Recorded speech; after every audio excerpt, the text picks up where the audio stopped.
খায় না কেন? কথা বলতে বুঝছেন না? সঙ্গে সঙ্গে আমাকে মাদুল তুলে গাল দিয়ে কেটে বেরিয়ে গেল। তখন আমি তাকে ব্লক করে দিলাম। সে তখন হোয়াটসঅ্যাপে গালি দিচ্ছে, ছেলেটা উইসাই কোথাও চাকরি করে, অমুসলিমদের ছেলে। আমি বললাম আমার উত্তর নিতে পারবি না, চাপে পড়ে যাবে। আমি এরপরে জলসা শুরু করছি। আল্লামা ইকবালের একটা ভাষা, ইস ঘর কো আগ লাগি ঘর কি চিরাগ। মুসলমান তোমরা নিজেদের ঘরে নিজেরা আগুন ধরিয়েছো। আজকে হিন্দুস্তানে যতগুলো বড় বড় ইসলামের দুশমন আছে, কোরআনের দুশমন আছে, রাসূলের দুশমন আছে, সব কটা মুসলিম ঘরে জন্ম নিয়েছে, একটা অমুসলিম ঘরে। আপনাকে বলি, এখন বর্তমানে যে সব থেকে বেশি পশ্চিম বাংলায় দাঁড়িয়ে গালি দিচ্ছে, সেই মেয়েটার নাম হচ্ছে নাজিয়া ইলাহি খান কলকাতা। একটা কোর্টের উকিল, কিন্তু দেহ ব্যবসায়ী। রাসূল সামনে এগিয়ে আসুন, ফাঁকা জায়গা পূরণ করুন, পিছনে জায়গা হচ্ছে না, সামনে এগিয়ে আসুন। এই যে ফাঁকা জায়গা আমি দেখতে পাচ্ছি ভাই বাঁ হাতে, এখানে ফাঁকাটা এসে বসে যান, আপনারা ঢুকে বসে সব আপনারা। যাই হোক ভাই, আপনি বসে যান, আগে বসো, আগে বসো। সবাই তো ভাই সামনে জান্নাতে ঢুকে, জান্নাতে যাই। ও ঠিক আছে, যার মন যাবে সে এসে বসুন, অত ডিস্টার্ব করার দরকার নেই। যার মন যাবে সে শুনবে বসে, নাহলে চলে যাবে। চলুন, এই নাজিয়া ইলাহি খান বলে মেয়েটা, নামটা শুনে কি মনে হচ্ছে মুসলিম না অমুসলিম? কথা বলে মুসলিম, মুসলমান ঘরে জন্ম নিয়েছে। রাসূল সাল্লাল্লাহু আলাইহি সাল্লামকে একজন কাফের মুনাফিক গালি দিয়েছে। তো রাসূল বললেন, তুমি যখন আল্লাহর নবীকে গালি দিচ্ছ, নিশ্চয়ই তুমি হারামের আওলাদ। এটা রাসূল উত্তর দিলেন। সে কোনো বিলম্ব না করে ছুটেছে, বাড়িতে গিয়ে তার মাকে বলছে, মুহাম্মদ যখন বলেছে এটার মধ্যে কোনো সত্যতা আছে। দেখুন, একজন কাফের সেও বিশ্বাস করেছে যে আল্লাহর নবী যখন বলেছে এই কথাটা সত্য হবে। জোরে বলুন সুবহানাল্লাহ। সে ছুটে গিয়ে মাকে জিজ্ঞেস করছে, মা, মুহাম্মদ সাল্লাল্লাহু আলাইহি সাল্লাম বলল যে আমি তাকে গালি দেওয়ার পরে আমাকে বললে তুমি হারামের আওলাদ, তা না হলে মুহাম্মদ আল্লাহর নবীকে তুমি গালি দিতে পারো। তার মা বললে সে সত্য কথা বলেছে। আমি একজনের সঙ্গে জিনা করার পরে তুমি আমার পেটে এসেছিলে, আমি তোমাকে জন্ম দিয়েছি, তুমি তোমার বাপের জন্ম নাও, হারামের আওলাদ। জোরে বলুন সুবহানাল্লাহ। যতজন নবীকে গালি দিচ্ছে জেনে রেখে দিবেন সব কটাই হারামের আওলাদ। যারা আল্লাহকে গালি দিচ্ছে সব কটাই হারামের আওলাদ। এদের জন্মে ট্রাভেল আছে। নাজিয়া ইলাহি খান কুত্তে কি তারা ভোগ রহে। আমি বলেছি একটা জলসায়, আজকে আবার বলে যাচ্ছে, সেদিনে হরিবার পড়াই বলেছি, আজকে আপনাদেরকে বলে যাচ্ছে। দমকলের মানুষকে কুত্তা দো কন্ডিশন মে ভোগতা, কুকুর দুটো কন্ডিশনে চিল্লায়। হয়তো সে পাগল হয়ে গেছে তার কারণে চিল্লাচ্ছে, আর দ্বিতীয় হচ্ছে তার মালিক পেছনে দাঁড়িয়ে আছে তার কারণে চিল্লাচ্ছে। বলে দিন, আপনি দমকলে পাবেন না, বহরমপুরে গেলে পাবেন, গঙ্গার ধারে দেখবেন সকালবেলা অনেক বড় লোকরা কুকুর পালে না পালে, গলায় চেন বেঁধে আন্ডারপ্যান্ট পরে র‍্যাপ রাইড করতে গেছে, কুকুরের চেনটা ধরে আছে। এই কুকুরের চেনটা মালিক ধরে থাকার কারণে সে লোক দেখলে কি করে, চিল্লাই যায়। মালিক চেন ধরে আছে, সে জানছে আমাকে মারতে পারবে না, আমার মালিক আছে। বড় কষ্ট লাগে। রাস্তার কুকুর কিন্তু মানুষ দেখলে চিল্লাবে না, যেগুলো সুস্থ কুকুর চিল্লায়, সে জানে আমি চিল্লালে হয় পাথর মারবে, না আমাকে লাঠি করে মারবে, আমার কাছে মালিক নাই। तो समझदारों के लिए इशारा काफी है। कुत्ता दो कंडीशन में भोगता है, या तो पागल होता है या तो मालिक उसका पीछे खड़ा है। দুটো কন্ডিশন। আমার ভাই যতজন চিল্লাচ্ছে, নূপুর শর্মা থেকে শুরু করে তসলিমা নাসরিন মুসলমান ঘরে জন্ম নিয়েছে, জাস্টিস ইনায়েতুল্লাহ মুসলমান ঘরে জন্ম নিয়েছে, আজাদ নূর মুসলিম ঘরে জন্ম নিয়েছে, নাজিয়া ইলাহি খান মুসলিম ঘরে জন্ম নিয়েছে, সুবুই খান মুসলিম ঘরে জন্ম নিয়েছে। সুবুই খান বলে একটা মেয়ে প্রায় ইন্টারনেটে আছে এবং বেশিরভাগ ডিবেটে থাকে চ্যানেলে, আর সে লোককে বার্তা দিচ্ছে, मैं भी एक मुसलमान हूं लेकिन उन्होंने शादी किया एक हिंदू लड़का से। যে মেয়েটা হিন্দু ছেলের সঙ্গে বিয়ে করলে সে মুসলিম থাকবে? এ কথা বলেন না কেন আপনারা? মুসলমান রইল না, কাফের হয়ে গেল, বেঈমান হয়ে গেল। ওই জন্য আমার জলসায় আছে, শাহরুখ খান বিয়ে করেছে গৌরীর সঙ্গে, সে তার ধর্ম পালন করে, নিজের ধর্ম পালন করে, মুসলমানই গোলমাল। কি বুঝলে? সালমান খানকে মুসলমান বলা যাবে না। মুসলমান সে যে আল্লাহর প্রতি বিশ্বাস রাখে, এক আল্লাহর প্রতি, অনেকগুলো নয়, রবের প্রতি বিশ্বাস। এই ভারতে যদি 30 কোটি মুসলমান থাকে, 10 কোটি মুসলমান বেঈমান হয়ে বসে আছে যারা আল্লাহর উপরে বিশ্বাসী আছে। দুটো নৌকায় পা দিয়ে আছে, আর কোরআনে আছে লা ইলাহা ইল্লাল্লাহু ওয়া লা ইলাহা ইল্লা, তোমরা দুটো নৌকায় পা দিও না, একটা নৌকায় পা। এক আল্লাহর উপরে বিশ্বাস আছে, অন্য কারো প্রতি সম্প্রীতি অনেক বুঝেন না। আমি আপনাদেরকে আজকে সম্প্রীতি বুঝিয়ে দিয়ে যাব।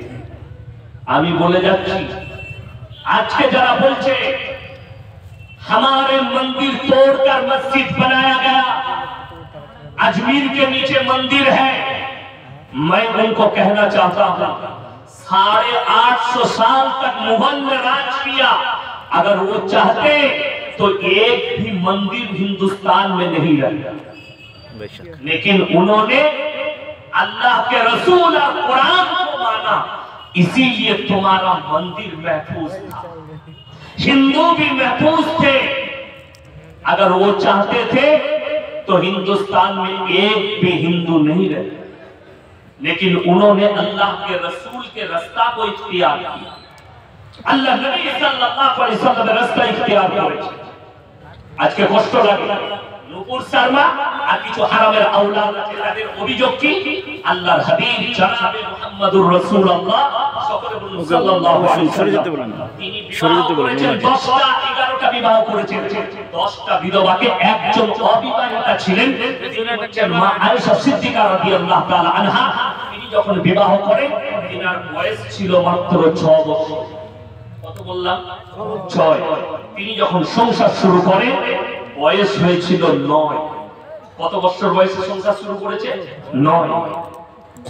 এই 9 বছর বয়সে শুরু করার কারণে নূপুর শর্মার মতো হারামের আওলাদ আর কিছু হারামের আওলাদ আছে, আর কিছু শিক্ষিত মুসলিম নেমো খারাপ আছে, নাস্তিক আছে, তাদের ধারণা কেন আল্লাহর নবী 5 বছর বয়স 6 বছর বয়সে মা আয়েশাকে বিবাহ করলেন। যারা শিক্ষিত যুবক যুবতী আছে তাদেরকে অনুরোধ করে বলছি, যারা ডাক্তার, মাস্টার, প্রফেসর, ইঞ্জিনিয়ার আছেন, যাদের মনে এই দাগটা কাটে যে সত্যিকারে আল্লাহর নবী কেন 6 বছর বয়সে বিবাহ করলেন, 9 বছর বয়সে সংসার শুরু করেছেন। নূপুর শর্মার অভিযোগ আল্লাহকে রাসূল ने বলাৎকার কিয়া, করে বলুন নাউজুবিল্লাহ। যদি এটা হয়, আমি ওই শিক্ষিত সমাজের মানুষকে বলতে চাইছি, আমাদের দেশে যতগুলো স্কুল কলেজ আছে, অফিস আদালত আছে, এদের মাথার উপরে যাদের ছবিটা টাঙানো থাকে, 1 নম্বর ঈশ্বরচন্দ্র বিদ্যাসাগর, 2 নম্বর কবিগুরু রবীন্দ্রনাথ ঠাকুর, 3 নম্বর বঙ্কিমচন্দ্র চট্টোপাধ্যায়, স্বামী বিবেকানন্দ, সত্যেন্দ্রনাথ বসু। ঠিক বললাম না ভুল বললাম? ঠিক। এদের ছবিগুলো মাথার উপরে। আমি আপনাদের কাছে জানতে চাই, আমি প্রমাণ দেব, যদি কেউ বাপের বেটা থাকেন আমার এই প্রমাণ কাটতে পারেন, স্টেজে আসতে পারেন, আপনাকে আমি পকেট থেকে 500 টাকা চার্জ করে দেব। সকালবেলায় বলবেন ইয়াসিন সাহেব পরিষ্কার করে 500 টাকা দিয়ে দেবেন। নাম্বার 1, ঈশ্বরচন্দ্র বিদ্যাসাগর, তিনি যখন বিবাহ করেছেন, তিনার স্ত্রীর বয়স ছিল 8 বছর। কত বললাম? 8 বছর। কবিগুরু রবীন্দ্রনাথ ঠাকুর যেদিনে বিবাহ করেছেন, তিনার স্ত্রীর বয়স ছিল 11 বছর। বঙ্কিমচন্দ্র চট্টোপাধ্যায় যেদিনে বিবাহ করেছেন, তিনার স্ত্রীর বয়স ছিল মাত্র 5 বছর। কত বললাম? 5 বছর। সত্যেন্দ্রনাথ বসু যেদিনে বিবাহ করেছেন, স্ত্রীর বয়স ছিল মাত্র 6 বছর। সংসার শুরু করেছে। যদি হিম্মত থাকে এদের বিরুদ্ধে একবার বলাৎকারী বলে দেখাও, তোমার জবানটা টেনে ছিঁড়ে দিবে এরা। আল্লাহ রাসূল শুনেলেন, প্রত্যেকটা মুসলমান দিলেতে এই কথাটা গেঁথেলেন হাদিসটা, রাসূল সাল্লাল্লাহু আলাইহি ওয়াসাল্লাম 11টা বিবাহ করেছেন, একটাও নিজে থেকে করেন, প্রত্যেকটা আল্লাহর ইশারায় করেছেন। জোরে বলুন সুবহানাল্লাহ। সুবহানাল্লাহ। আল্লাহর হুকুম ছাড়া একটাও কাজ রাসূল করেননি, নিজে থেকে একটাও বিবাহ করেননি। যদি নিজে থেকে করতেন, শুনলেন 10টা বিধবাকে বিবাহ করেছেন নবীজি। প্রথম বিবি, নবীজির বয়স 25 বছর, 25 বছরের যুবক, 40 বছরের একজন বয়স্ক মহিলা হযরতে খাদিজাতুল কুবরা রাদিয়াল্লাহু তাআলা আনহা একটা বিধবাকে বিবাহ করলেন। জোরে বলুন সুবহানাল্লাহ। আমি যদি অভিযোগ করি, তোমাদেরকে অভিযোগে ঠেকে দেব। আমাদের দেশে একটা প্রথা ছিল সনাতনী ভাইদের, সেই প্রথাটার নাম হচ্ছে সতী বিবাহ প্রথা। স্বামী মারা গেলে ওই চিতার উপরে জ্যান্ত অবস্থায় চালিয়ে দেওয়া। আল্লাহর কসম খেয়ে বলে যাচ্ছি, বর্বরতার যুগ ছিল রাসূলের আগে। যেদিন থেকে আল্লাহর হাবিব সাল্লাল্লাহু আলাইহি সাল্লাম এসেছেন, সভ্যতার অবকাশ খুঁজে পেয়েছে, নারীরা মর্যাদা পেয়েছে, বিধবারা জায়গা পেয়েছে। আল্লাহ নবী 10টা বিধবাকে বিয়ে করলেন। আর পৃথিবীর প্রত্যেকটা মানুষকে, শুধু মুসলমানকে নয়, পৃথিবীর মানুষকে মেসেজ দিলেন, বিধবাটা ডাস্টবিনে ফেলার জন্য নয়, ব্যভিচার করাবার জন্য নয়, রাস্তায় ঘুরে বেড়াবার জন্য নয়, ফেলে দিবার জন্য নয়, জ্বালিয়ে দেওয়ার জন্য নয়। তোমাদের যদি মন চায়, তোমরা বিবাহকে যদি বিধবাকে পছন্দ হয়, তাকে হালাল রূপে বিবাহ করো, স্ত্রী রূপে গ্রহণ করো। আল্লাহ এর মধ্যেও খায়ের আর বরকত রেখেছে। জোরে বলুন সুবহানাল্লাহ। এটা ইসলাম। জিজ্ঞেস করো, সতীদা প্রথা বন্ধ কে করেছেন? রাজা রামমোহন রায়। তিনি বায়োডাটা মুহাম্মদ সাল্লাল্লাহু আলাইহি ওয়াসাল্লাম নবীজির জীবনী পড়লেন। স্বামী বিবেকানন্দ নবীজির জীবনী পড়েছেন, কবিগুরু রবীন্দ্রনাথ ঠাকুর নবীজির জীবনী পড়েছেন, ঈশ্বরচন্দ্র বিদ্যাসাগর নবীজির জীবনী পড়েছেন, কাজী নজরুল ইসলাম নবীজির জীবনী পড়েছেন, বঙ্কিমচন্দ্র নবীজির জীবনী পড়েছেন, কবি কালিদাস নবীজির জীবনী পড়েছেন। ওই জন্য এই হারামের আউলাদদের কথা শুনছেন, যাদের ছবিগুলো মাথায় টাঙানো থাকে, একটা বার করতে পারবেন না। এই মনীষীরা কোনদিন নবীজির বদনাম করেনি, বরঞ্চ নাম করে গেছেন। জোরে বলুন সুবহানাল্লাহ। আমেরিকার শিকাগো শহরে স্বামী বিবেকানন্দ দাঁড়িয়ে ইংরেজ থেকে আমেরিকাবাসীকে বলেছে, পৃথিবীর যদি কেউ মানব থাকেন, তিনি হচ্ছেন হযরত মুহাম্মদ মুস্তাফা সাল্লাল্লাহু আলাইহি সাল্লাম। জোরে বলুন সুবহানাল্লাহ। তিনারা বদনাম করেননি। করছে কে? দেহ ব্যবসায়ী একটা মেয়ে, নূপুর সারবার মতো হারামের আওলাদ, সে নবীজির বদনাম করছে। তসলিমা নাসরিনকে যারা মনে করবে এটা একটা ভালো লেখিকা, শিক্ষিত, তার জন্মের একটু ট্রাভেল আছে। যদি বাপের বেটাটাকে স্টেজে আসো, আমি বইয়ের নাম বলে দিচ্ছি। বইটার নাম লজ্জা, লেখক হচ্ছে তসলিমা নাসরিন। বইটার নাম কি বললাম? লজ্জা। লেখক হচ্ছে তসলিমা নাসরিন। এই তসলিমা নাসরিন ওই লজ্জা বইতে লিখেছে, আমি আমার মাকে আমার চাচার মশারিতে দেখেছি। এই ভাষাটাই লেখা আছে। যার মা চাচার সাথে সই, তার জন্মটা হালাল না হারাম? কথা বলে না। সে তো নিজে বলছে আমি হারামের আওলাদ, আমাদেরকে প্রমাণ দিতে হয়নি। রাসূল বলে গেছেন, আমাকে যখন গালি দেয়, আল্লাহকে যখন গালি দেয়, কোরআনকে যখন গালি দেয়, নিশ্চয় সে হারামের আওলাদ। আর তসলিমা নাসরিন নিজের বইয়ে নিজে লিখেছে আমি হারামের আওলাদ, নিজেই লিখেছে। ভেবে দেখুন বাংলাদেশে। আমার ভাই, এরপরে আমি আপনাদেরকে বলবো, ইসলামের প্রথম তত্ত্ব আল্লাহ যে বুনিয়াদ রেখেছেন সেটা শিক্ষার উপর। দমকলে গোটা দমকল থানায় যদি সমীক্ষা করা হয়, আপনারা বলুন, প্রত্যেকটা মুসলমান নরনারীর জন্য দিনী শিক্ষা অর্জন করা কি ফরজ? ফরজ। আপনারা জানেন। আশা করি মুফতি সাহেব আছেন, সভাপতি সাহেব, আলেম উলামারা আছেন, হাজী সাহেবরা আছেন, সমাজসেবীরা আছে। যদি গোটা দমকল থানায় সমীক্ষা করা হয়, 100টা মুসলিমের মধ্যে 85% মুসলমানের কাছে দিনী শিক্ষা নাই। ঠিক বললাম না? কেন? এইটার কারণে বেঈমান কাফেররা জাল ছুড়েছে আর মুসলমানরা জালের ভিতরে ঢুকে গেছে। আজকে মুসলমানের কাছে এডুকেশন নাই, শিক্ষা নাই, না দুনিয়াবি শিক্ষা আছে না দিনী শিক্ষা আছে। আরে ভাই, বসতে বলেন না, চিল্লাচ্ছেন কেন? ওখানে ডিস্টার্ব করবেন না। যে বসবে বসুক, না বসবে অসুবিধা নাই। আপনারা চিন্তা করবেন না, আপনি পালিয়ে আসুন, বসতে হবে না কেউ। যারা দাঁড়িয়ে শুনবে শুনুক, আপনারা দাঁড়িয়ে থাকুন, একটু পরে ড্যান্স শুরু হবে 12টার পর।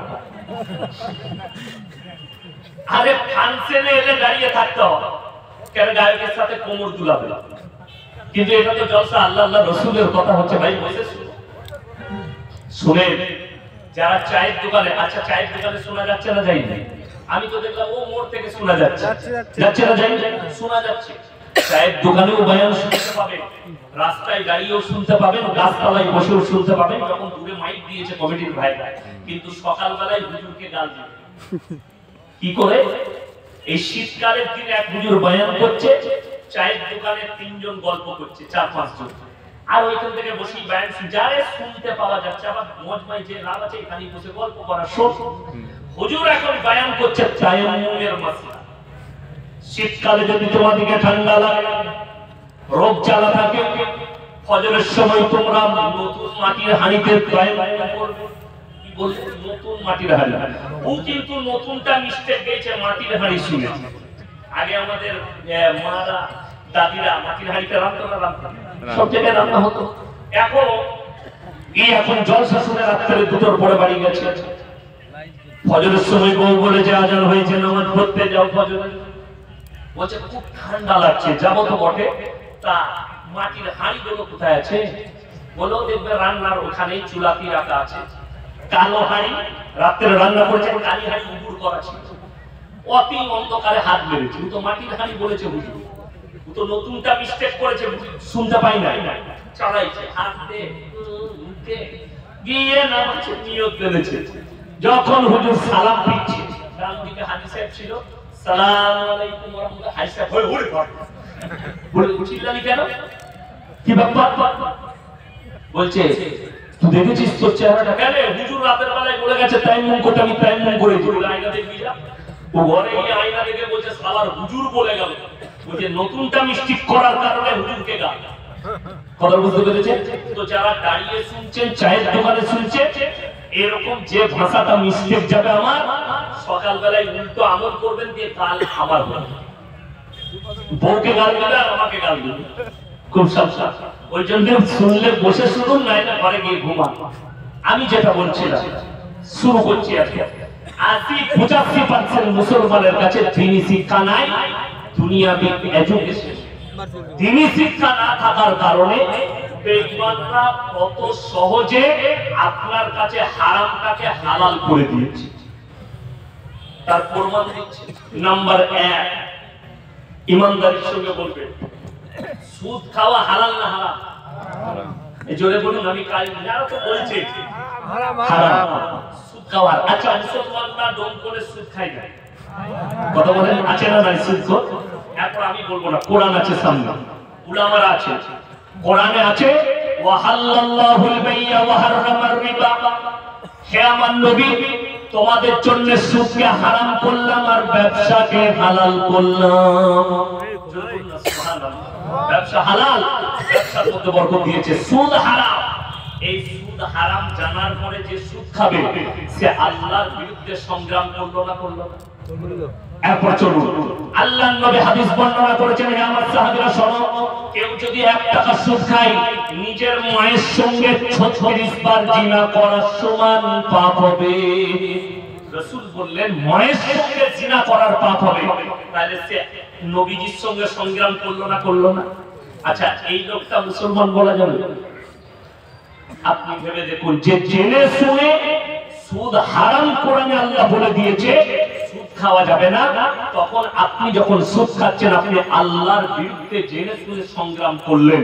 এই লোকটা মুসলমান হওয়া বড় কঠিন, একে মুসলমান বলাটাও আমাদের জন্য বড় কঠিন। কিন্তু অথচ আপনার এই পাড়ায় মসজিদ এত সুন্দর বানিয়েছে, কেউ যদি মদ খেয়ে প্রবেশ করে তাকে পাড়ার লোকরা ঢুকতে দিবে না, বেঁধে মারবে?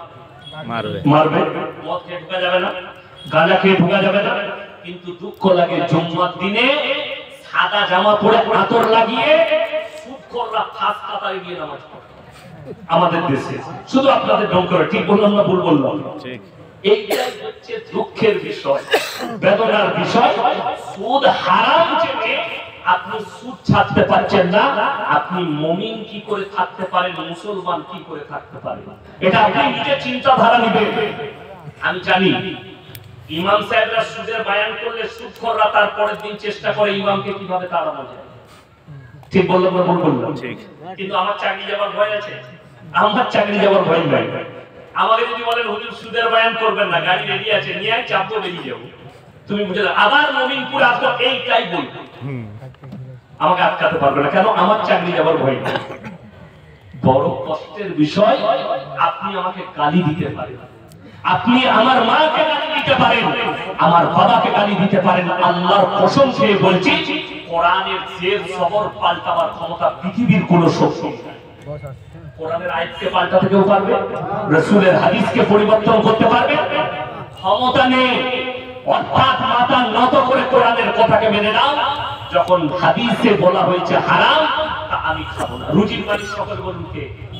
আল্লাহ। তার একটা দলিল দিচ্ছি, এইখানেই দলিল দিয়ে যাব ডম করে। আমরা মুলবিরা, ইমামরা গরিবের ছেলে, কি বলছে, মাদ্রাসায় শিক্ষক করি, কেউ ইমামতি, আমাদের কাছে কোটি টাকার ব্যালেন্স নেই। আল্লাহর রাসূলের হাদিস কত সত্য, যারা আল্লাহর রাস্তায় দ্বীনের পথে থাকবে, আল্লাহ মৃত্যুকাল পর্যন্ত তাদেরকে ইজ্জতের রুজি দান করবে।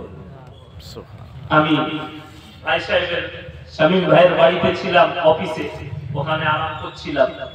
তো আমি অফিসটা দেখে অনেক কিছু অনুভব করলাম, যে দুনিয়ার সৌন্দর্যটা যদি এত সুন্দর হয়, আল্লাহর জান্নাতটা কত সুন্দর।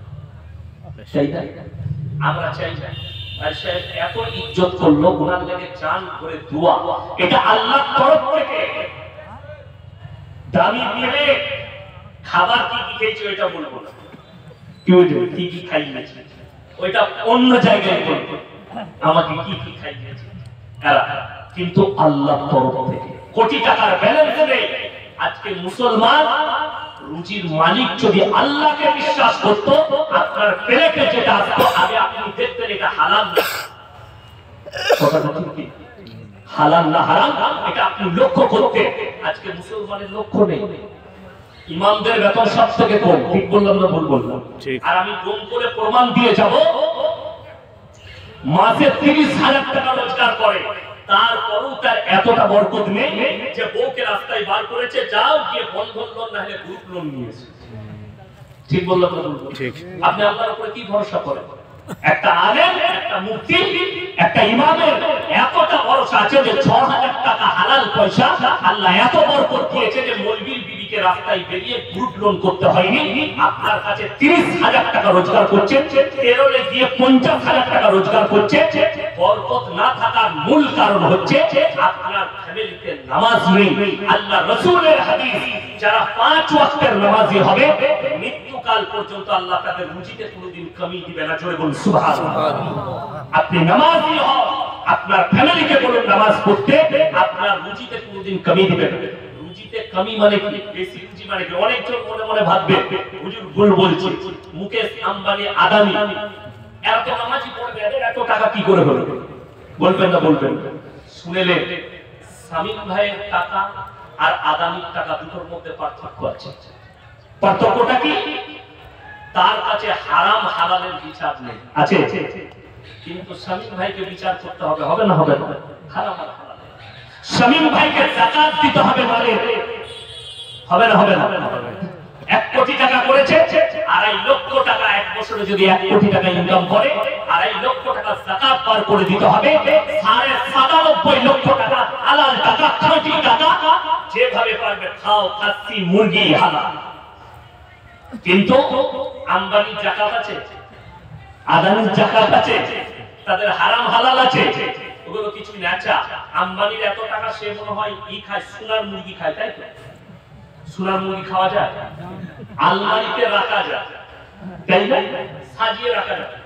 প্লেটটা তার সোনার হতে পারে, আপনার প্লেটটা কাঁচের হতে পারে। সোনার প্লেট, চামচটা রূপোর হতে পারে, আপনার চামচটা স্টিলের হতে পারে। খাবার কিন্তু একই, খালি প্লেটটা আলাদা। রুজি কে পাবেন? সকলে বলুন আল্লাহ। আমি বোম্বেতে 4 মাস আগে সফর করেছিলাম। একজন বলল, হুজুর আমার বাড়িতে দাও। আমি বললাম আমি পোল্ট্রি মুরগি খাই না। তো বললে, হুজুর দেশি মুরগি খাবো। বোম্বে তো পাওয়া যায়, খাবো। গেলাম, সে লাল পাটনায় মুরগি করে জবাই করেছে। আমি বললাম এটা দেশি লয়। বলে হুজুর কোনটা? আমি এটা বোম্বের দেশি। আর আমাদের দেশের দেশি হচ্ছে অল্প মাংস বেরোবে। 1 কেজি মুরগি কিনলে 400 থেকে 500 মাংস বেরোবে।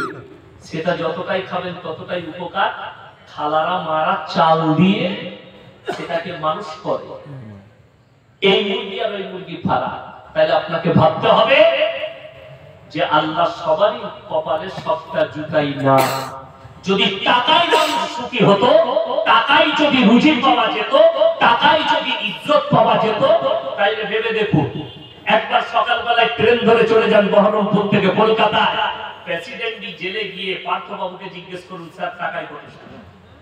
কথা বুঝতে পারেন? মিডিয়ারা বলছে ওনার গার্লফ্রেন্ডের ঘর থেকে 250 কোটি টাকা বেরিয়েছে, কিন্তু জেলেতে ডাল আর ভাত খেতে হচ্ছে। আপনি কলকাতায় দেখতে পাবেন কোটি টাকার মালিক কোটি টাকার ফ্ল্যাটে বাস করে, রাত 2টার সময় মদ খেয়ে ঢুকছে আর বউ শুয়ে আছে কুকুরের সাথে, আর সে মদ খেয়ে এসে জামা প্যান্ট খুলে দিয়ে আন্ডার প্যান্ট পরে সুপার উপরে। আর আপনি দমকলে গ্রামে বাস করছেন, বাজারে সারা দিন ব্যবসা করে এশার নামাজ পড়ে বিবির সঙ্গে এক টেবিলে এক দস্তরখানে খানা খেয়ে ফজর পর্যন্ত বিবির গলায় হাত দিয়ে ঘুমিয়েছেন। খাবারটা মেটার নয়, বিবির গলায় ফজর পর্যন্ত হাত রেখে ঘুমাতে পেরেছেন জড়িয়ে ধরে। আপনি সিজদায় করে কাঁদুন, আল্লাহ আমার থেকে দামি সুখী পৃথিবীতে। আপনি ভাবতেই অনুভবই করতে পারবেন। আমরা অনুভব করি না, আমরা বেকার করি। মাদ্রাসায় আমাদের কি তরকারি হয়? হ্যাঁ, পুঁইশাক আলু। হ্যাঁ, আমি মাদ্রাসায় খানা খাই না, অনেকগুলো কারণ আছে, তার কারণে খাই না মাদ্রাসা। আমি ঘর থেকে খেয়ে এসে মাদ্রাসার কাছেই বাড়ি থেকে খাই, মাদ্রাসায় ক্লাস করি। চাটাও সকালবেলায় বাড়িতে বিবির হাতে খেয়ে আসি, দিয়ে এসে মাদ্রাসায় ক্লাস করি, আবার চলে যাই গোসল করে খানা খেয়ে আবার মাদ্রাসায় খাই। তার অনেকগুলো কারণ আছে। মেন কারণ হচ্ছে একদিন হঠাৎ করে একজন ব্যক্তি এলো আমাদের এলাকার হুজুর, ছেলেটিকে বিরিয়ানি খাওয়াবো। আমাদের দেশে বিরিয়ানি বেশি চলে। আলহামদুলিল্লাহ, আমার যিনি সুপার আছে তাকে বললাম ফদ্দ করে দাও, কি কি লাগবে। এত বড় ছাত্র আছে, 250-300 জন যা আছে বানিয়ে দাও, কত কি লাগবে। আমার পাশে বসে আছে, আমি বললাম ভাই একটা কথা জিজ্ঞেস করবো। বললে হুজুর বলুন। আমি বললাম কোন খুশিতে খাওয়াচ্ছ? বলছে কেউ কি বলবেন না হুজুর, লটারিতে 4 লাখ পড়েছে। আমরা তো লটারির টাকা আমাদিকে। কেউ বুঝতে পারছেন মৌলবীরা দোয়া কবুল হবে? কেউ কতটা ভালো। যেমন আপনারা 1 বছর আগে দেখেছেন মোবাইলে বাংলাদেশের এক চাচা বয়স হয়ে গেছে, সে মসজিদে ঢুকে দোয়া করছে, আল্লাহ গো একটা লটারির টিকিট কেটেছি, আল্লাহ 1 কোটি ফেরিয়ে দিও, জীবনে তোমার ঘর থেকে বের হবো না। এই দোয়া কখনো কবুল হয়? আচ্ছা, লটারি হারাম না হালাল? আপনাকে ডোমকল বাজারে দেখিয়ে দেবো, মুসলমান লটারি কাটছে, মুসলমান লটারি বেচছে। ঠিক বললাম না ভুল বললাম? এরপর দুঃখটা ওই জায়গায়, কেউ যদি বলেন হুজুর ভাঙিয়ে বলুন হাদিস কোরআন থেকে লটারি কেন হারাম? ভাগ্যের মালিক সকলে বলুন কে? আল্লাহ। কে বড় লোক কে গরিব হবে আল্লাহর হাতে। কার তকদিরে কতটা পয়সা লেখা আছে, কতটা ইজ্জত লেখা আছে আল্লাহর হাতে। এটা আল্লাহর তরফ থেকে। ওই জন্য কোরআনে একটা আয়াত আছে আপনার সূরা আল ইমরানে, ওয়া তুইজ্জু মান তাশা ওয়া তুযিল্লু মান তাশা বিয়াদিকা। ইজ্জত আর জিল্লাতের মালিক আমি আল্লাহ। এটা আমার হাতে। এটা আল্লাহ রাব্বুল আলামিন কোরআনে বলেছেন। চলুন আপনাকে বুঝাই। আপনি সকালবেলায় যদি হাওড়া স্টেশনে নামেন, 1 নম্বর, 2 নম্বর, 3 নম্বর, 4 নম্বর, 5 নম্বর, 6 নম্বর, 7 নম্বর, 8 নম্বর, এতটা পর্যন্ত যারা নামে বেশিরভাগ 1 নম্বর প্ল্যাটফর্মে হাওড়া ব্রিজের উপর দিকে উঠে, ওখানে টেস্টি পাওয়া যায়। তো আপনি যখনই গেট থেকে বেরোবেন, ডান দিকে 2-4 লোক বসে থাকে, মাথায় সরষের তেল লাগিয়ে চুলগুলো আঁচড়েছে, সরষের তেল, দামি তেল পাই না, আর শিরা চট বিছিয়ে দিয়ে বসে আছে। পাশে একটা ভাঙা অ্যাটাচি খুলেছে, অ্যাটাচির ভেতরে কি আছে? খালি আংটির পাথর। সামনে একটা ফল নামানো আছে, মানে অনেক কিছু ডিজাইন করা আছে।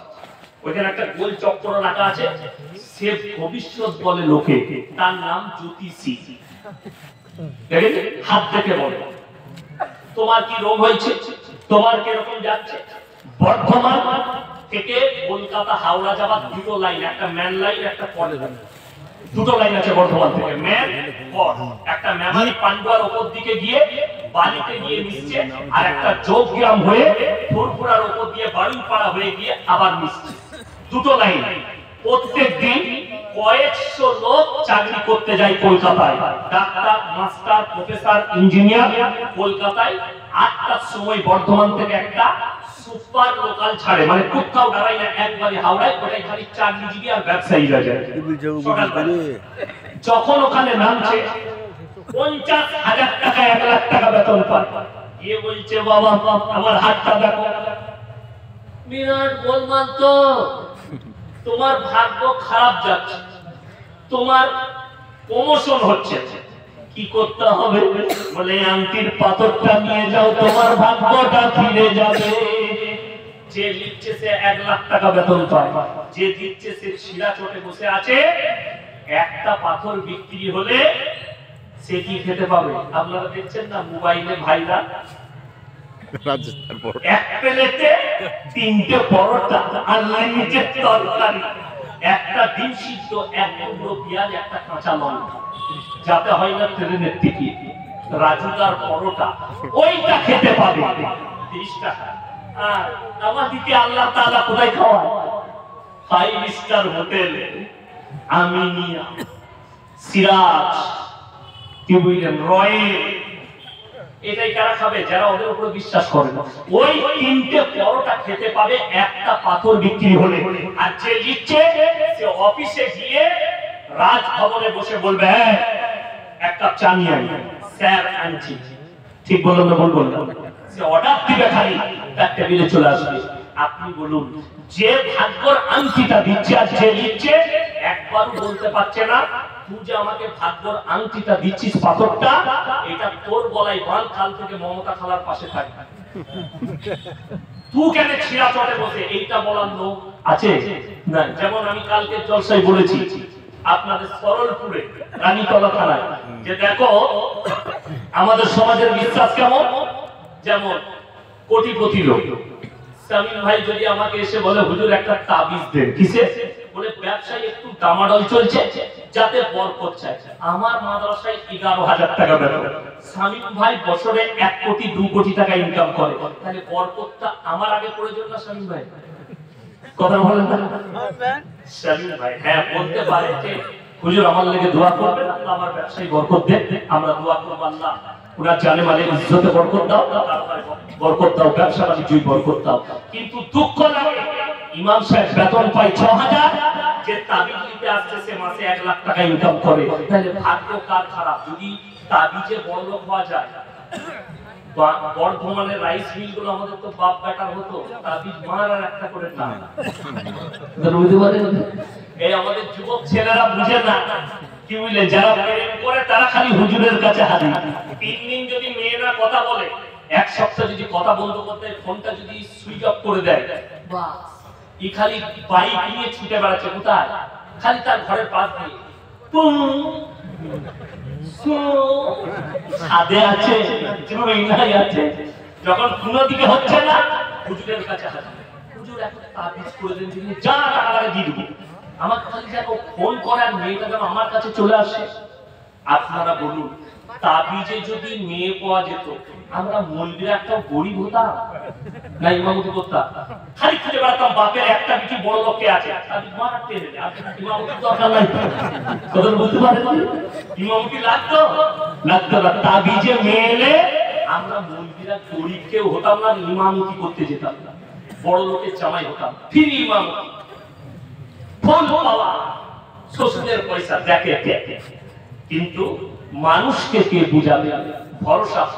আপনি দোয়া করতে পারেন, আল্লাহ এই মেয়েটা আমার মনে ধরেছে, তুমি আগে আমার তকদিরে যদি লেখা থাকে আমার কাছে ব্যবস্থা করে দাও। তুমি বিয়ের প্রস্তাব পাঠাও, জায়েজ আছে, বিবাহের প্রস্তাব পাঠাও।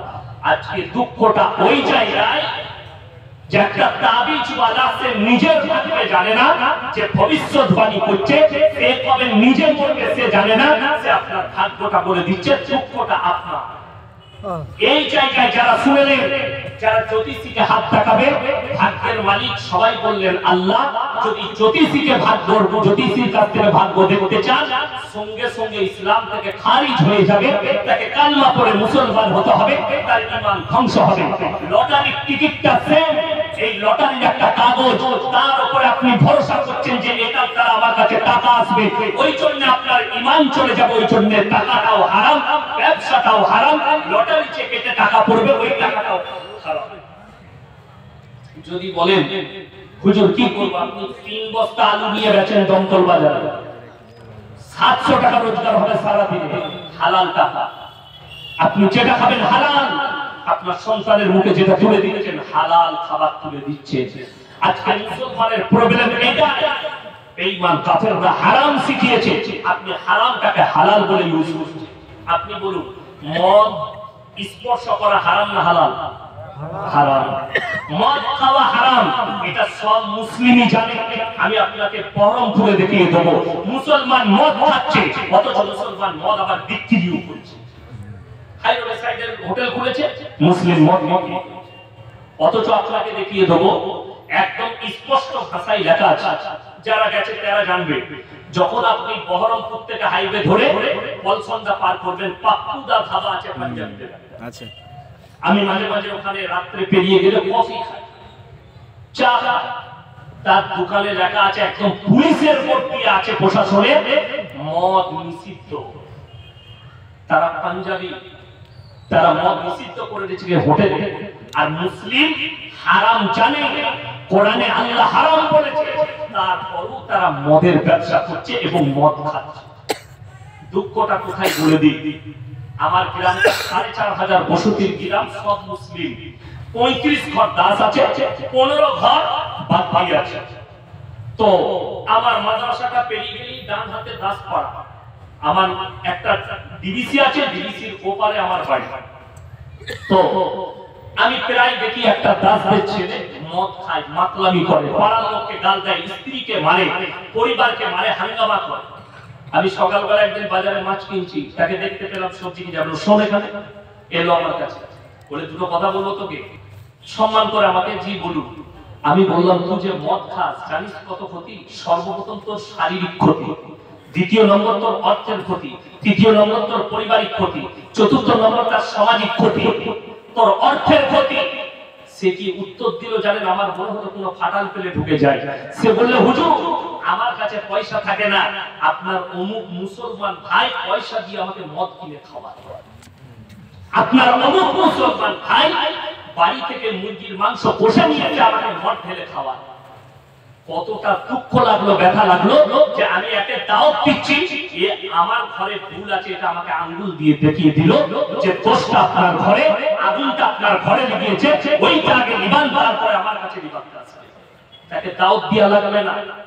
সে যখন দেখবে মুসলিমরা মদ পান করে না, মদের ব্যবসা করে না, অথচ যে লোকটা মদ খাচ্ছে সেই লোকটা দুঃখের বিষয়, সারা জিন্দগি মদের ভাটিতে জীবন কাটালো, সারা জিন্দগি সুদের উপরে জীবন কাটিয়ে দিল, সারা জিন্দগি গাঁজার উপরে জীবনটা কাটিয়ে দিল। অথচ আমাদের দেশে সিস্টেম খুব ভালো, মারা গেলে কোনো অসুবিধা নাই। কি হয়েছে বলে বহরমপুর অ্যাক্সিডেন্ট হয়ে মারা গেছে, বলে চিন্তা নাই, হুজুর আছে মিলাদ করে জান্নাতে ভরে ভরে। ওইটাই তো সিস্টেম আমাদের দেশে। আমাকে দাওয়াত দিয়েছেন, 10,000 টাকা দিবেন, দেশি মুরগি দিয়ে ভাত দিবেন। আমি এলাম, কি হয়েছে বাবা? অ্যাক্সিডেন্ট হয়ে গেছে, মিলাদ হয়ে গেল। এরপর আমি দোয়া করছি, রব্বানা আতিনা ফিদ দুনিয়া হাসানা, আল্লাহ তুমি একে জান্নাতুল ফিরদৌস দান করো, আল্লাহ তুমি একে শহীদের মর্তবা দাও। মিলাদ হয়ে খেতে বসেছি, দেশি মুরগি আর রুটি আর পোলাও। হুজুরকে খুব ভালোবাসে। আমি বললাম বাবা কি করে মরলো অ্যাক্সিডেন্ট হয়ে? মা লরির তলায় ঢুকে গেছে। ছেলে খুব বদমাশ, 4 বোতল মদ খেয়ে গাড়ি চালাচ্ছে। তোবা কাকে জান্নাতে দিলাম না। আচ্ছা সে হুজুর মার খাবে না? খাবে না, সে তো খাবেই খাবে। হুজুর খুব মার কর, ও তো আর প্রথমে আমাদেরকে বলছে না যে হুজুর মদ খেয়ে চলে গেছে। অনেক দিন আর মনে মনে হবে আমার সন্তান মদের ভাটিতে জীবন কাটিয়ে মারা গেছে, তার লেগে কি দোয়া করতে পাবো না? কোনো উপায় না। যদি তার জীবনে কলমাই না থাকে, সারা জীবনটা সে মদ খেলো, তাকে দাওয়াত দেওয়ার পরেও হারাম জানার পরেও কবুল করলো না, সে আল্লাহ বিরোধী না আল্লাহর পক্ষের লোক? আল্লাহর বিরোধী। কোরআনে স্পর্শ করা হারাম আছে। এই লোককে তুমি দাফন করছো, দোয়া করছো কি? আজকে তো আমাদের সমাজের সিস্টেমটা কত বড় ভুল বলে দিই। আজকে আমাদের বাপ মরে গেলে দ্বীনি শিক্ষা না থাকার কারণে আমাদেরকে মৌলবি হায়ার করতে হচ্ছে। বাপ মরে গেছে, সকালবেলায় মসজিদের দরজায় দাঁড়িয়ে আছে, হুজুর কি হলো? আমার বাপের কবর জিয়ারত করতে হবে, তুই পূজা নেই।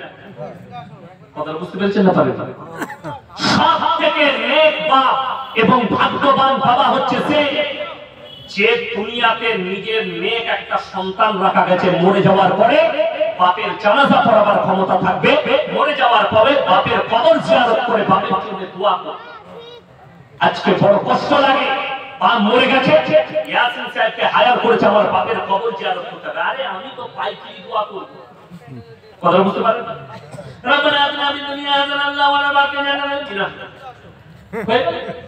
আমার তো তারা আছে। দুঃখের বিষয়, রাসূলের হাদিস, কোন নেক সন্তান, 5 ওয়াক্তের নামাজি সন্তান, সে যদি বাপের কবর জিয়ারত করে দোয়া করে, তার চোখের পানিটা গালে গড়ানোর আগে আল্লাহর দরবারে দোয়া কবুল হয়ে জোরে বলুন সুবহানাল্লাহ। অথচ সন্তান দোয়া করতে জানে না মা বাবার জন্য, তাকে মৌলবি হায়ার করতে হয়। আমাদের সমাজ নামাজ পড়ে না, রোজা রাখে না, পাপ ছাড়ে না, পাপাচারী ছাড়ছে না। তার কারণ একটাই, আমরা ভরসা দিয়ে রেখেছি মৌলবিরা মিলাদ পড়িয়ে দোয়া করে দিবে, জান্নাত রেডি হয়ে যাবে। তোমার হুজুরও মার খাবে, তুমিও মার খাবে। যারা এই ভরসা রেখেছে, আমি বলে দিই, পৃথিবীতে নবীজি সাল্লাল্লাহু আলাইহি সাল্লামের থেকে দামি লোক কেউ আছে? কিয়ামত পর্যন্ত কেউ আসবে? চলুন, আল্লাহ নবী সাল্লাল্লাহু আলাইহি সাল্লামের চাচা মৃত্যু শয্যায় আছেন। নবীজির কাছে খবর এলো, ইয়া রাসূলুল্লাহ, আপনার চাচা মারা যেতে পারে।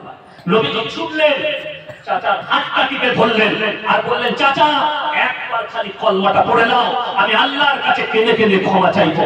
নবীজি চাচার মুখ থেকে যে উত্তর বেরিয়েছে, আমি যদি বার্ধক্যে কলমা পড়ি, লোকে বলবে মৃত্যু ভয়ে কলমা পড়েছে, আমি কলমা পড়তে পারবো না। আল্লাহ আয়াত পাঠালেন, কি বলে? ইন্নাকা লা তাহদি মান আহবাবতা ওয়ালাকিন্নাল্লাহা ইয়াহদি মান ইয়াশা। হে আমার বিশ্বনবী, পৃথিবীর মানুষকে বলো, হিদায়াতের দপ্তর সকলে বলুন কার হাতে? আল্লাহর হাতে। আমার ইচ্ছা নেই তোমার চাচা কলমা পড়তে পারবে না, কোরআন। আমার ইচ্ছা নেই তোমার চাচা কলমা পড়তে পারবে না। রাসূলের চোখ দিয়ে পানি, দাড়ি মুবারক ভিজে গেছে রাসূল সাল্লাল্লাহু আলাইহি সাল্লামের। নবীজি চাচা যান চলে গেলেন।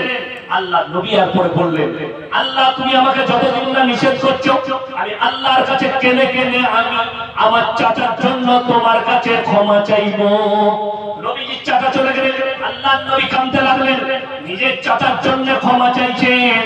আবার আল্লাহ কোরআনের আয়াতে পাঠিয়ে দিলেন, নবীজির কাছে জিবরিল আমিনকে পাঠালেন, মা কানা লিন নবী ওয়াল্লাযীনা আমানু আন ইস্তাগফিরু লিল মুশরিকিন ওয়ালাউ কানু উলি কুরবা। হে আমার নবী এবং মুমিনরা শোনো, আল্লাহ এখানে দুজনকে নসিহত করলেন, মুমিন এবং নবী এবং মুমিনরা শুনে নাও, কান খুলে শোনো। যারা মুশরিক হয়ে, বেঈমান কাফের হয়ে, বদ্দিন হয়ে মারা গেছে, তাদের জন্য দোয়া চাইতে পাবে না, যদিও তারা তোমাদের নিকটতম আত্মীয় হয়। কোরআন, নিকটতম আত্মীয় হয়। আল্লাহ যদি নবীজিকে নিষেধ করে, তোমার চাচার জন্য দোয়া চাইতে পাবে না। তুমি কোন ক্ষেতের মূলি? সারা জীবনটা মদের ভাটিতে কাটিয়েছো, আর হুজুরকে দাওয়াত দিয়ে তুমি জান্নাতে পাঠাবে। তোমার হুজুর উমার খাবে, তুমিও মার খাবে। আপনারা ভেবে নিয়েছেন আমাদের মতো মৌলবীদিকে আল্লাহ কিয়ামতের দিনে সওয়াল জবাব করবেন। এইটাই তো মানুষের ভোগ। কোরআন সূরা আরাফ 8 পারা, কত পারা বললাম? 8 পারা, সূরা আরাফ প্রথম পৃষ্ঠা। ফালানাসআলান্নাল্লাযীনা উরসিলা ইলাইহিম ওয়ালানাসআলান্নাল মুরসালিন। আমি কিয়ামতের দিনে নবী, পয়গম্বর, রাসূলদিকেও দাঁড় করাবো, তাদের কওমকেও দাঁড় করাবো, উভয়কে জিজ্ঞাসাবাদ করব, তোমরা দাওয়াত কিভাবে দিয়েছো, তোমরা গ্রহণ কিভাবে করেছো। আল্লাহ ছাড়বেন না। যদি নবী, পয়গম্বর, রাসূলকে দাঁড় করায়, তোমার হুজুর কি করে বাদ যাবে, ইয়াসিন সাহেব কি করে বাদ যাবে? আমার আপনার একটা ভাগ্নে হয়, আমার খুবই তো ভাই হচ্ছে সম্পর্কে, মাঝে মাঝে মাদ্রাসায় এসে বসে অফিসে। সে একদিন বলছে, আমার চিন্তা নাই। আমরা কেন? বলে মামা আছে, আমার আব্বাজির জন্য বলছে মামা আর তুমি আছো, তুজনার জামার পেছনটা ধরে জান্নাতে ঢুকে যাবো। দারুণ সুযোগ বার করে রেখেছে। হ্যাঁ, বার করে রেখেছে, তুজনার জামার পেছনটা ধরে। আমি বললাম আল্লাহর নবীর হাদিস, কিয়ামতের ময়দানে নারী পুরুষ উভয়ে উলঙ্গ অবস্থাতে থাকবে। এটা রাসূল সাল্লাল্লাহু আলাইহি সাল্লামের হাদিস। মানুষের শরীরের কবর থেকে তোলা হবে উলঙ্গ অবস্থায়। মা আয়েশা সিদ্দিকা রাদিয়াল্লাহু তাআলা আনহা তিনি বলছেন, ইয়া রাসূলুল্লাহ, কিয়ামতের দিনে মায়েরা ভালো করে শুনবেন, আমাদের ইজ্জতের কি হবে? নবীজি সাল্লাল্লাহু আলাইহি সাল্লাম বললেন, হে আয়েশা, হে আমার সাহাবীরা শোনো, কিয়ামতের ময়দানটা এত কঠিন আর এত ডেঞ্জার হবে, কেউ কেন দিকে একটা মুহূর্ত তাকাবার সময় পাবে। আমি তাকে বললাম, তুমি দড়ি নিয়ে যাবে, আমাদের বাপ বেটা কোমরে বেঁধে দিয়ে পেছন থেকে ধরে থাকবে, তাছাড়া কি বলবো? আমি বললাম, ওই ধান্দাটা ছেড়ে দাও। আপনার কি মনে হয় আমার মতো 100টা মৌলবি ধরা পড়বে, 100টা আলেম ধরা পড়বে কিয়ামতের দিনে, 100টা পীর ফকির আর হুজুর ধরা পড়বে, সমাজকে ধোঁকা দিয়েছো, প্রতারণা করেছো, প্রবঞ্চনা করেছো, ধরা পড়বে। যদি বলেন কোরআনে কোথায় আছে এক শ্রেণীর আলেম কিভাবে ধরা পড়বে? আল্লাহ কোরআনে বলছেন সূরা বাকারা, ইন্নাল্লাযীনা ইয়াকতুমুনা মা আনজালাল্লাহু মিনাল কিতাব ওয়া ইয়াশতারুনা বিহি সামানান কালীলা উলাইকা মা ইয়াকুলুনা ফি বুতুনিহিম ইল্লান নার ওয়া লা ইউকাল্লিমুহুমুল্লাহু ইয়াওমাল কিয়ামাতি ওয়া লা ইউযাক্কিহিম ওয়া লাহুম আযাবুন আলীম। হে আমার বিশ্বনবী, পৃথিবীর মানুষকে বলে দাও, তোমাদের মধ্যে কিছু এমন আলেম থাকবে, হুজুর থাকবে, যারা আমার কোরআনের আয়াতকে লুকিয়ে দেবে নিজেদের পেট চালাবার জন্য। তারা নিজেদের পেটেতে আগুন ছাড়া আর কিছু ভরে না। আমি আল্লাহ কিয়ামতের দিনে তাদেরকে কঠিন আযাবে মুবতালা করে দেব। পেটের দায়ে যারা বলবে ইয়াসিন ভাই ভুল বলেছে, তোমার বেটা গাঁজা খেয়ে মরুক আর নাস্তিকতায় মরুক, মদ খেয়ে মরুক, মিলাদ করিয়া আমরা জান্নাতে পাঠাবো, লিখলেন সেই হুজুর আগে মার খাবে কিয়ামত। চ্যালেঞ্জ। বড় কষ্ট লাগে, দুঃখ লাগে, যদি প্রমাণ হয়ে যায় সে হাজী সাহেবের ছেলে হোক আর আলেমের হোক আর জারির হোক, যারই সন্তান হোক, মাথায় রাখবেন, যদি প্রমাণ হয়ে যায় সমাজে এই ছেলে নাস্তিক, আল্লাহ বিশ্বাস করে না, রাসূলকে বিশ্বাস করে না, কোরআনকে বিশ্বাস করে না, ইসলামকে গালি দেয়, এটা যদি প্রমাণ হয়ে যায়, না তার জানাজার নামাজ পড়া যাবে, না তার দাফন কাফন করা যাবে। যদি বলে কি করব, গঙ্গার ধারে ফেলে দিয়ে চলে আসবে, কুকুরে খাক, শিয়ালে খাক, শুয়োরে খাক, কিন্তু দাফন কাফন করা যাবে। নদীর কিনারায় পুঁতে দিতে পারে। ওর জানাজা যদি জেনে শুনে কোন হাজী সাহেব পড়ে, কোন ইমাম যদি জানার পরও, নাস্তিক জানার পরেও যদি তার জানাজা পড়ে, কিয়ামতের দিনে আল্লাহর কসমে এই ইমাম সাহেব পাকড়াও। আল্লাহ ধরবে যে আমায় বিশ্বাস করে না, যে আমার রাসূলকে বিশ্বাস করেনি, তুমি কেমন করে তার জন্য দোয়া করলে? জানাজার নামাজ হচ্ছে দোয়া, মাইয়াতের মাগফিরাত। আমরা যখন কবরে দাফন করি, মাটিটা দোয়া করে দিই না দিই? কবর জিয়ারত করলে দোয়া করি না করি? দোয়া করি। আমার ভাই, আপনি কবর জিয়ারত করলে দোয়া করেন যে সারা জীবন আল্লাহর বিরোধিতা করে মারা গেছে, আর তাকে দাফন করে আপনি তার লেগে দোয়া করছেন। বেটা হলো দোয়া করে। আপনাকে একটা পুক্তা দলিল দিচ্ছি, আপনাদের এখানে পুকুর আছে না? আছে, চাষ হয়, আর নদী তো অনেক আছে, ঝিল ঝিল অনেক আছে। আমি ম্যাপে দেখছিলাম জলঙ্গি নদী, এমুক নদী, অমুক ঝিল, কাদা আছে মুর্শিদাবাদ। এই যদি পারে কোনো বাবা দাঁড়িয়ে থাকে, সন্তান যদি পড়ে যায়, সে ঝাঁপ দিবে না দিবে? সাঁতার না জানলেও ঝাঁপ দেবে। কেন? তার পিতৃ স্নেহ তাকে ঝাঁপ দিয়াবে সন্তানকে বাঁচানোর জন্য। আপনারা জানেন, ওই জন্য বলছি কোরআনের চর্চা করুন, বাড়িতে হাদিসের চর্চা করুন, দ্বীনি শিক্ষা অর্জন করুন, আপনার ব্রেনটা একটু পরিষ্কার হবে, আপনি আল্লাহকে ভয় করবেন। এমন একজন পয়গম্বর, এমন একজন নবী, যিনি নিজের চোখে নিজের সন্তানের মৃত্যু তাণ্ডব দেখেছে, কিন্তু দোয়া করতে পারেনি, দোয়া করেছে, আল্লাহ ধমক দিয়েছে। তিনি হচ্ছেন হযরতে নূহ নবী। নৌকার উপরে গোটা পৃথিবীটা হুলুস তুলুস চলছে।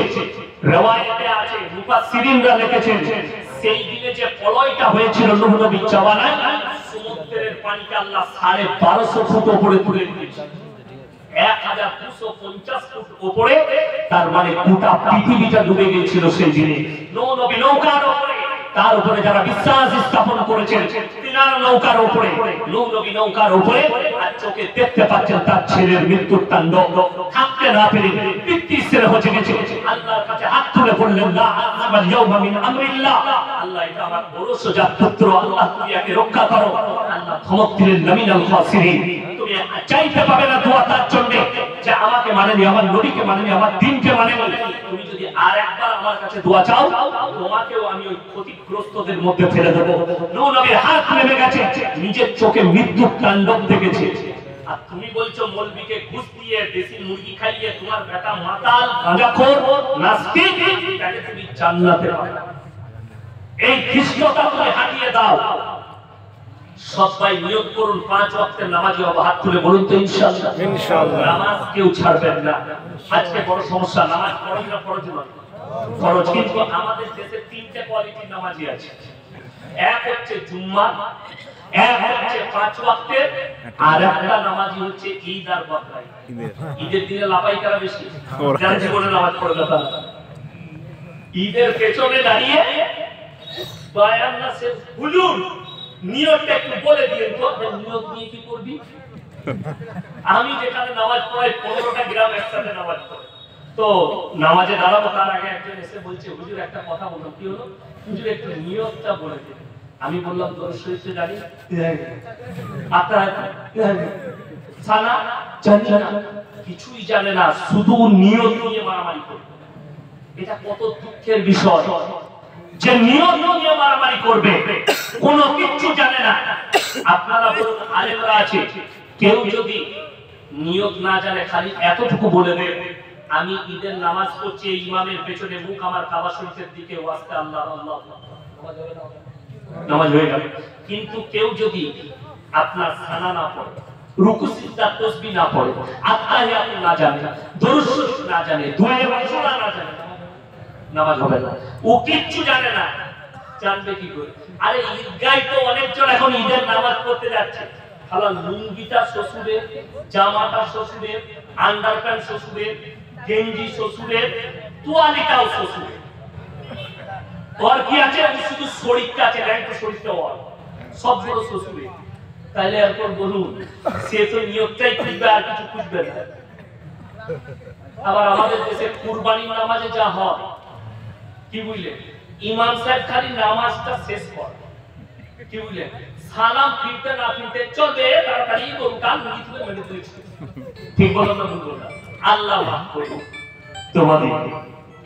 তুমি কুরবানি করছো, তোমার কাছে নামাজের কোনো মূল্য নাই। আল্লাহর কসম খেয়ে বলছি, যারা পাপাচারীতে জুড়ে আছেন, যাদের মধ্যে গুনাহ হচ্ছে, ওইখান থেকে বাঁচার একটাই অস্ত্র, ইন্নাস সালাতা তানহা আনিল ফাহশাই ওয়াল মুনকার। নিশ্চয়ই নামাজ এমন একটা ইবাদত, মানুষ যখন নামাজ পড়তে লাগবে, তাকে অশ্লীল কাজ থেকে সরিয়ে ভালো কাজের দিকে নিয়ে আসবে। জোরে বলুন সুবহানাল্লাহ। আপনি নামাজ পড়ুন।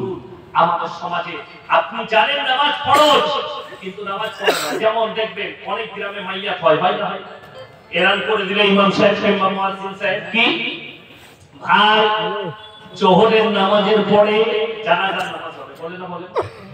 অনেক জায়গায় এলান হয়, অনেক জায়গায় মুখে মুখে হয়ে যায়, জোহরের নামাজের পরে জানাজা। মসজিদে গিয়ে দেখি 5 ওয়াক্তের নামাজিরা নামাজ পড়ছে, আর কিছু আউলিয়া আছে, তারা উযু করে বাইরে দাঁড়িয়ে আছে, শুধু জানাজা পড়ে। সভাপতি সাহেব, মুফতি সাহেব, কেউ যদি জানাজা না পড়ে, গুনাহ আছে মুফতি সাহেব? গুনাহ নেই। কিন্তু কেউ যদি মসজিদের বাইরে দাঁড়িয়ে জেনে শুনে ফরজ নামাজ ছেড়ে দেয়, গুনাহ কাবীরা, বড় গুনাহ, জেনে শুনে আপনি পাপ করছেন। আজকে দেখুন, বেঈমান কাফেররা ওটাই চাইছে, এদের সম্পর্ক যেন কোরআনের সাথে না থাকে, এদের সম্পর্ক আলেমদের সাথে না থাকে, এদের সম্পর্ক ইসলামের সাথে যেন না থাকে, রাসূলের আদর্শের সাথে না থাকে। বেঈমান কাফেররা ঠান্ডা মাথায় কতগুলো পাপ করেছে আপনি অনুভব করতে পারেন। বুখারী শরীফের হাদিস, রাসূল সাল্লাল্লাহু আলাইহি সাল্লাম বলেছেন যে পৃথিবীর মানুষকে বলে দাও, তোমরা পুরুষরা টাকনুর উপরে কাপড়, কিসের উপরে বললাম? টাকনুর উপরে।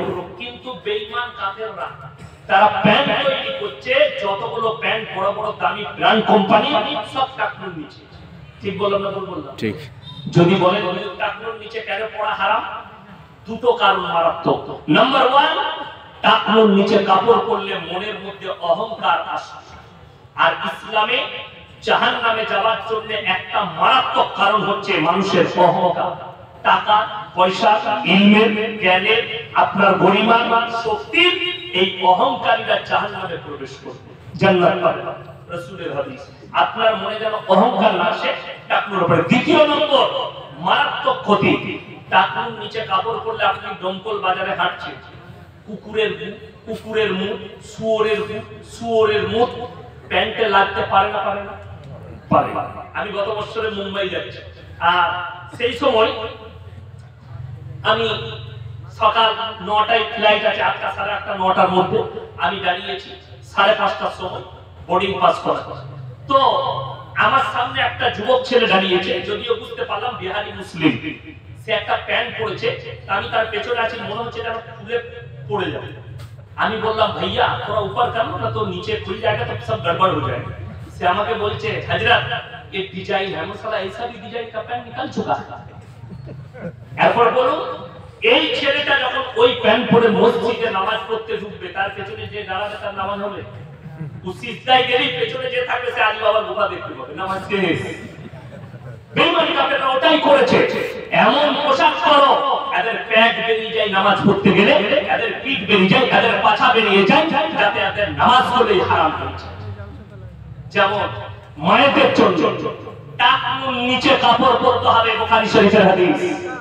কিন্তু বেঈমান কাফেররা কাপড় তৈরি করেছে, এখন এই রকম উপরে পড়াচ্ছে, এরকম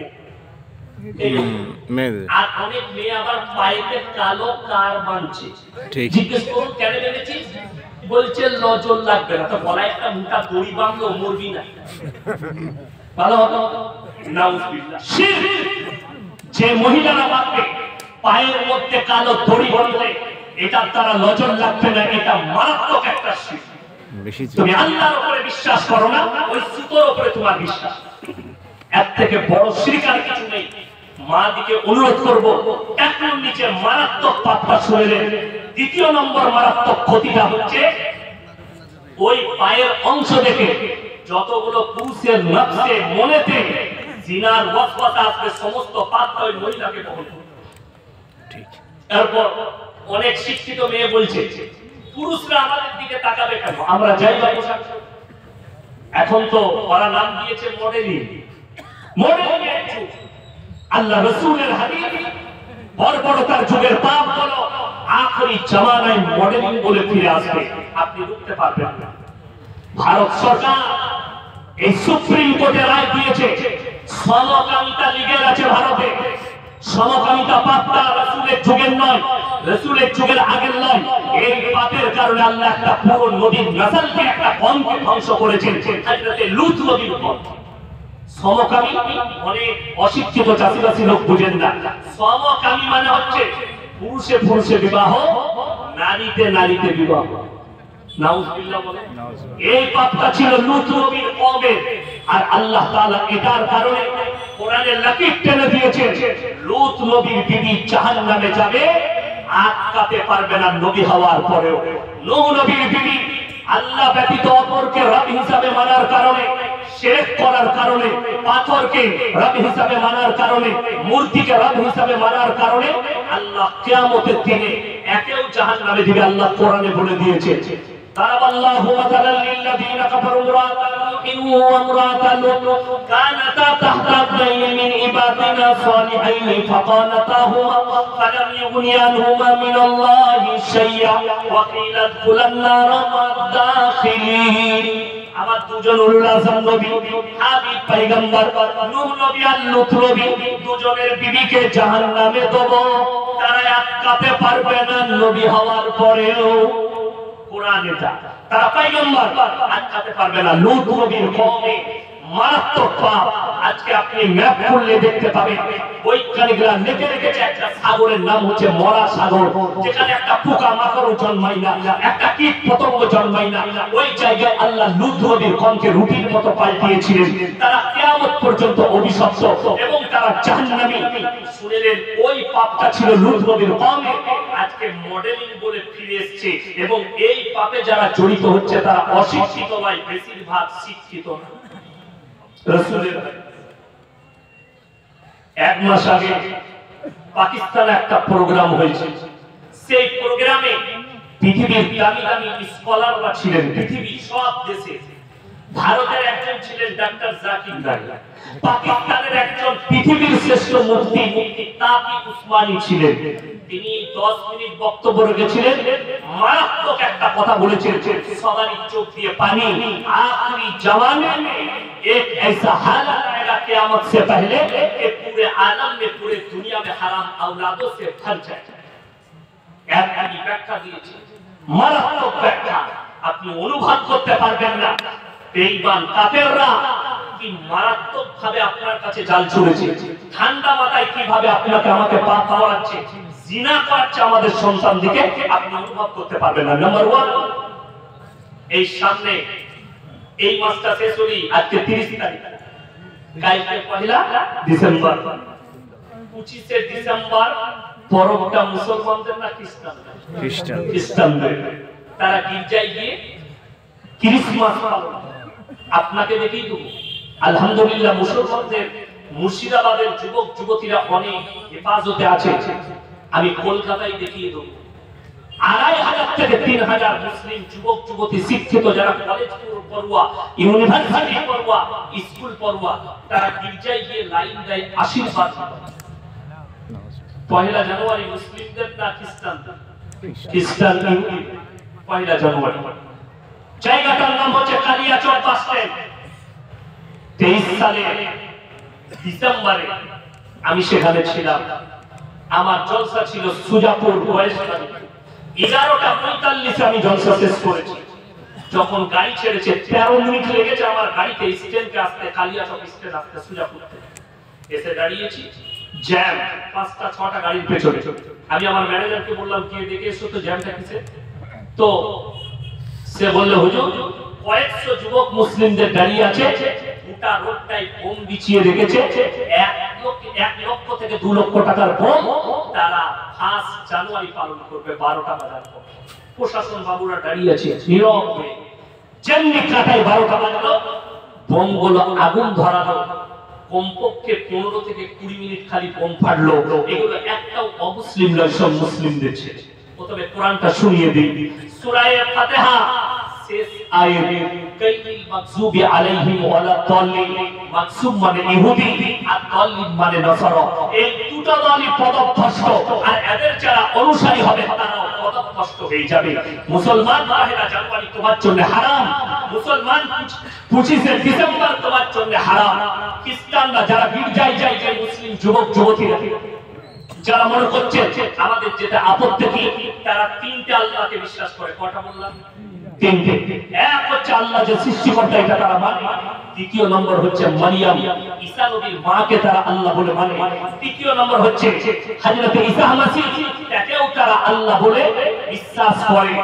এরপর চলুন, কোরআনে আছে এই 3টে আল্লাহ বিশ্বাস করার কারণে খ্রিস্টান দিকে দাঁড় করাবে গোটা পৃথিবীর মানুষ, সব থাকবে। আল্লাহ কিয়ামতের দিনে দাঁড় করাবেন হযরত ঈসা মেসিহকে পৃথিবীর মানুষের সামনে। কোরআনে আছে আল্লাহ কি ঘোষণা করবেন, ইসকাল আল্লাহু ইয়া ঈসা ইবনে মারইয়াম আনতা কুলতা লিন-নাস ইত্তাকিদুনি ওয়া উমিয়া ইলাহাইনি মিন দুনিল্লাহ। হে ঈসা, তুমি কি বলেছিলে তোমার কওমকে আল্লাহ ছাড়া আমি আর আমার মা আরো দুটো আল্লাহ? তিনি বলবেন ক্বালা সুবহানাল্লাহ, আল্লাহ যে কথা বলার আমার পথ নেই, অধিকার নেই। কেমন করে বলতে পারি? আমি যদি এই কথা বলে থাকতাম ইন্নাকা আনতা আল্লাহুল গায়ব, আপনি আলিমুল গায়ব, আপনি সব জানতেন। আল্লাহ তখন তাদেরকে জাহান্নামের রাস্তা দেখাবেন, আর ঈসা মাসিহকে বলবেন আমি সব জানি, আমি খালি এদিকে বিশ্বাস স্থাপন করানোর জন্য দাঁড় করিয়েছি। হে আমার মুসলিম যুবক যুবতী, তোমরা যখন ঈদ পালন করো নিশ্চয়ই খ্রিস্টানরা তোমাদের ঈদে আসে, কথা বলেন আছে না? আসে। তোমার কুরবানিতে আছে? আসবে না। বড় কষ্ট লাগে, অথচ তুমি 25শে ডিসেম্বর পালন করছো। আমি বলছি আপনি কেক কিনে খাবেন, 20 ডিসেম্বর খান, 21-এ খান, 22-এ খান, 23-এ খান, 24-এ খান। 25শে ডিসেম্বর যদি কেক কিনে খেতে যান জিদ করে, ইয়াসিন সাহেব মানা করেছে আমি মুসলমান হওয়ার পর জিদ করে খাবো, কিয়ামতের ময়দানে মুলাকাত হবে তুমি হারাম খেয়েছো না হালাল খেয়েছো। এই জিদ করে খাওয়ার কারণে তুমি হারাম খেয়েছো। কোন মুসলিম ভুলবশত যদি 25শে ডিসেম্বর কিনে নেয় তার জন্য অসুবিধা নেই, কিন্তু কেউ যদি জিদ করে 100 বার খাবো যদি মনে করে, তুমি আর মুসলমান থাকবে না। যেহেতু তুমি কোরআনের বিরোধিতা করেছো, তুমি আল্লাহর বিরোধিতা করেছো, তুমি রাসূলের বিরোধিতা করেছো। আমার মুসলমান ভাই শুধু তাই নয়, তারা ঠান্ডা মাথায় জিনাগুলো কিভাবে করা করছে বলে দেই। তারা নাম দিয়েছে ভ্যালেন্টাইন ডে 14ই ফেব্রুয়ারি, কাজ হচ্ছে জিনা করা। তারা নাম দিয়েছে চকলেট ডে, কাজ হচ্ছে জিনা করা। তারা নাম দিয়েছে রোজ ডে, কাজ হচ্ছে জিনা করা। তারা নাম দিয়েছে কিস ডে, কাজ হচ্ছে জিনা করা। আমার যারা বাপের বয়সী আছে, আইসে বাপের বয়স আমার 38 প্লাস, আমার বাপের বয়সী জিজ্ঞেস করো, এনারাও স্কুলে পড়েছে না পড়ে? আমার বয়সী যারা আমার সাথে স্কুলে পড়েছে, ইমানদারির সঙ্গে বলুন তো, আমরা কোনোদিন শিক্ষক দিবস জানতাম? আমরা কোনোদিন জানতামই না কবে শিক্ষক দিবস। কিন্তু দুঃখের বিষয়, আমরা মাস্টারকে যে রেসপেক্ট করেছি, সম্মান দিয়েছি, আজকে স্কুলে শিক্ষক দিবস পালন হয় ডিজে বাজিয়ে, ম্যাডাম মাস্টার ছাত্র একসাথে ডান্স করছে। ঠিক বললাম না? সম্মান শেষ। আর রাসূলের আদর্শ হচ্ছে বড়কে সম্মান করো, ছোটকে স্নেহ করো। ইনাদিকে জিজ্ঞেস করুন, ইনারা রাস্তায় যখন বেরোতো, বাড়ি থেকে বের হতো, যদি দেখতো চায়ের দোকানে চাচা বসে আছে কিংবা পাড়ার চাচা বসে আছে, ওই রাস্তা দিয়ে আর ভয়ে যেত না, অন্য রাস্তা দিয়ে ঘুরে যেত। ঠিক বললাম? আর আজকে জঙ্গল বাজারে চাচা বসে আছে চায়ের দোকানে, ইউ গিয়ে ঠ্যাংটা তুলে বসলো, চাচা আলু খান দেন তো গো। চাচা দেখলে আমার সম্মান যখন নাই, তো ভাই তুই সিগারেট খাচ্ছিস, আমাকে এক খান দিস। ঠিক বললাম না? বলবো শেষ। বড়কে সম্মান নেই, ছোটকে স্নেহ নেই। এটা কিয়ামতের আলামতের মধ্যে একটা মারাত্মক আলামত। আমার মুসলিম ভাই, আমার যুবক যুবতী, আমি অনুরোধ করে বলে যাচ্ছি, সবাই আল্লাহর রাস্তায় চলে যাব। সকলে জোরে বলুন ইনশাআল্লাহ। বেঈমান কাফেরের আখলাক থেকে দূরে সরে আসা। শুনেলেন, আজকে আমি এসেছি কিভাবে হারাম আওলাদ গুলো প্রমোট পাবে আমি বলে দিয়ে যাই। আজকে আমাকে যদি জিজ্ঞেস করেন আপনি কে, আমি আমার বাপের নাম বলবো না মায়ের? কথা বলেন না? বাবার নাম বাপের। আমি যদি হাজী সাহেবকে জিজ্ঞেস করি আপনার পরিচয় কি, ইনি বাপের নাম বলবেন না মায়ের? বাবা মারা গেলেও বলবে মৃত অমুকের ছেলে। ঠিক কি না? কেন? আপনাদের এখানে ছাগল আছে না? আছে আছে। ছাগলের ছানা হলে পাঁঠার ছানা বলেন না ছাগলের? গায়ের বাচ্চা হলে ষাঁড়ের বাচ্চা বলেন না? গায়ের বাচ্চা বলে। মারাত্মক শব্দ শুনেলেন। অনেক শিক্ষিত লোক বলে জানোয়ার আর মানুষের মধ্যে পার্থক্যটা কি? চার পায়ার পার্থক্যটা অরিজিনাল নয়, কথা বলা না বলার পার্থক্য অরিজিনাল নয়। আসল পার্থক্য হচ্ছে আল্লাহ ইনসানের পরিচয় দিয়েছে বাপের দ্বারা, আর জানোয়ারের পরিচয় দিয়েছে মায়ের দ্বারা। কথা বুঝতে পেরেছে? ভেঙে বুঝিয়ে দিচ্ছি। চলুন, ইমাম আবু হানিফা রাহিমাহুল্লাহ, তিনার কাছে একদল মহিলা পর্দায় এসে দাঁড়ালেন আর বললেন, হে যুগের ইমাম, আপনি বলুন যে একটা পুরুষ 4টা বিয়ে করতে পারে, ইসলামে জায়েজ আছে না? 4টা। স্টেজে যারা আছে আর ময়দানে যারা ইমাম